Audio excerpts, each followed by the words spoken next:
Hello everyone! Welcome back to Susie Saves. I'm Susie and I have just gotten paid. So it is time to make our weekly budget. I get paid every week on Thursday nights, but Friday mornings. I withdraw the money from the bank drive-thru on Friday evening on my way home to work, as it is the only time they are open. And then I decide what I'm doing with it. So that's what we're doing today. It is the week of July 12th. I always get paid on Fridays, like I said, so this is when we make our budget. I like to make my budget after I already know exactly how much my income will be. If I make any money during this week, I will put it on next week's budget and just not touch it between now and then. That can be the hardest part, honestly. So I worked my regular 9 to 5. Last week we missed a day of work because we get off the holidays, so I was off July 4th. However, I am not an employee of my company. I am still a temp worker, and so I am forced to take those holidays off without paid leave because I do not have PTO. So I got $650 from my job. I'm a chemist, by the way, if anyone is wondering. So let's go through what we're buying this week.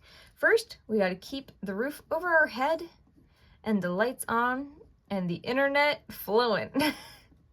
The only thing we pay for is rent and internet. This is because we live in the mother-in-law suite, the basement, of my husband's grandparents' house.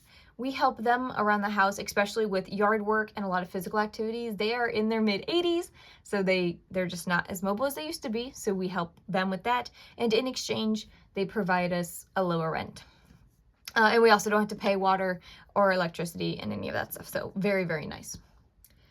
As for our variable expenses, we have gas, groceries. I'm excited to talk about groceries this week. We're putting some money away for a wedding gift. And we have a miscellaneous category.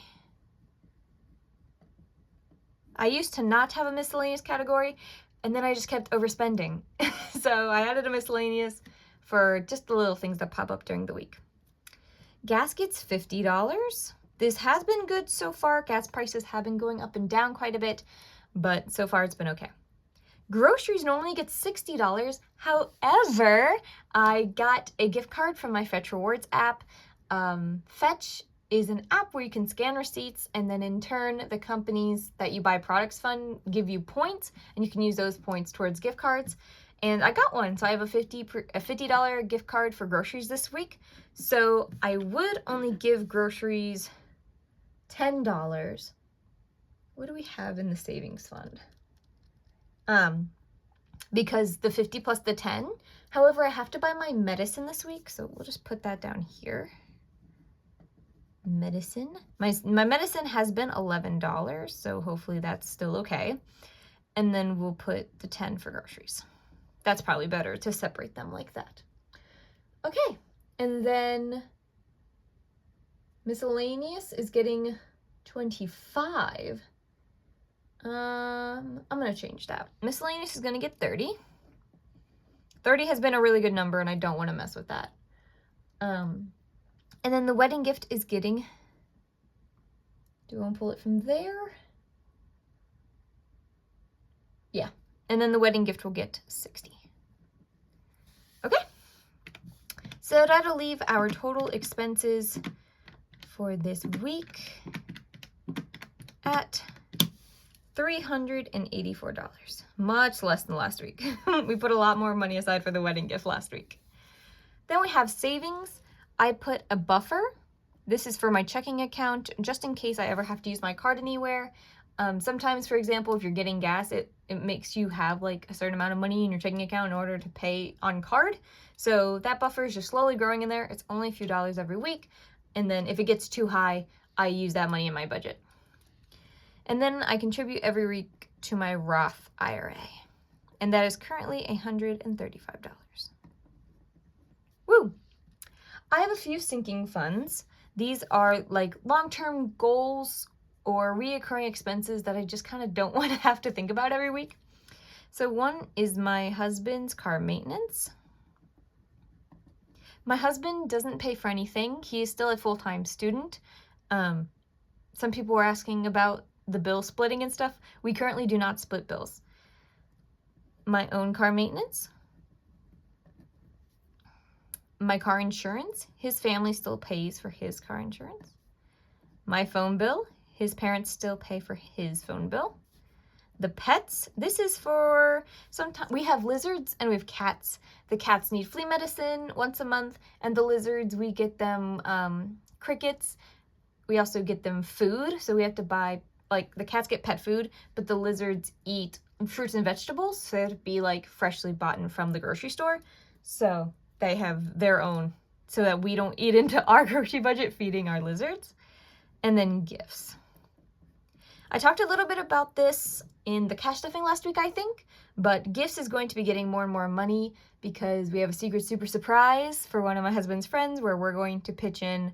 There's 12 of us, and we're pitching in to buy him a new to him car that will hopefully help. His current car is it's pretty rough, and so we're hoping to give him a little leg up by buying him still a beater car, but like an A to B, more reliable than what he's got kind of car. So my husband's car maintenance gets $5. Mine gets $5. My car insurance is $12 a week. My phone bill is $13. The pets get $10. And gifts this week is getting $65. Great. So that'll be $110 into the sinking funds this week. For our debt, we are a debt-free household. We don't have student loans or credit cards or anything like that, though I am looking at credit cards because here in America, you have to build credit in order to get loans for certain things, and it can be a big hassle.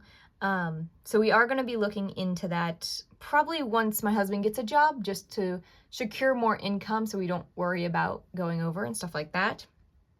That being said, we are currently paying back my mother-in-law. We don't owe her money, but she has been working to help my husband with his schooling. He is the first kid in the family to get his college education, and that was really important to her, so she's paying the tuition, which we're very thankful for. But so we're raising money for her and his dad, her husband, to go on a trip together after graduation. So we are putting $30 towards that this week.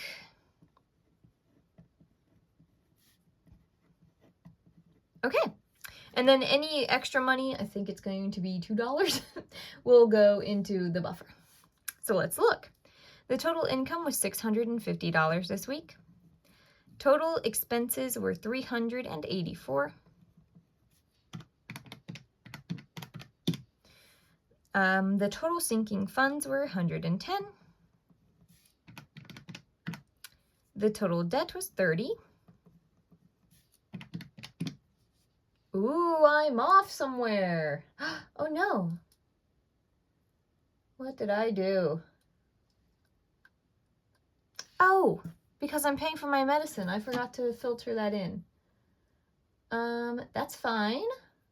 We can take that. Where do we want to take that from? Let's take it from gifts. Let's move this down to 55. Sorry about that. So it'll be 100.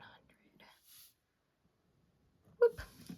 That's why we make a budget, so we can know beforehand that we're over. We need to change up some stuff. Okay, 130, and then 135 into the Roth with $1 in the buffer. There we go. A zero-based budget. This budget looks fine. Like I've been saying, we've been doing our variable expenses like this for quite a while, so I know these numbers will work. I just forgot that I need my medicine this week. But I got a text like 2 days ago being like, it's ready, it's fulfilled, come get it. So, forgot to add it to the budget before I started the video, but that's okay.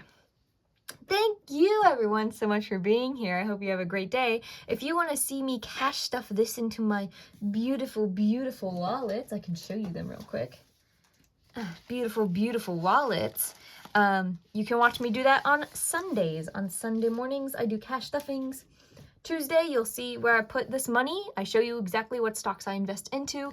I'm not a financial advisor. It's just what I'm doing, and I wanted to be transparent about what I'm doing. And then, yeah, we'll be having the budget closeout after that. So if any of that sounds interesting, please subscribe to the channel, like this video if you liked it. I hope you have an amazing rest of your day. Take care now.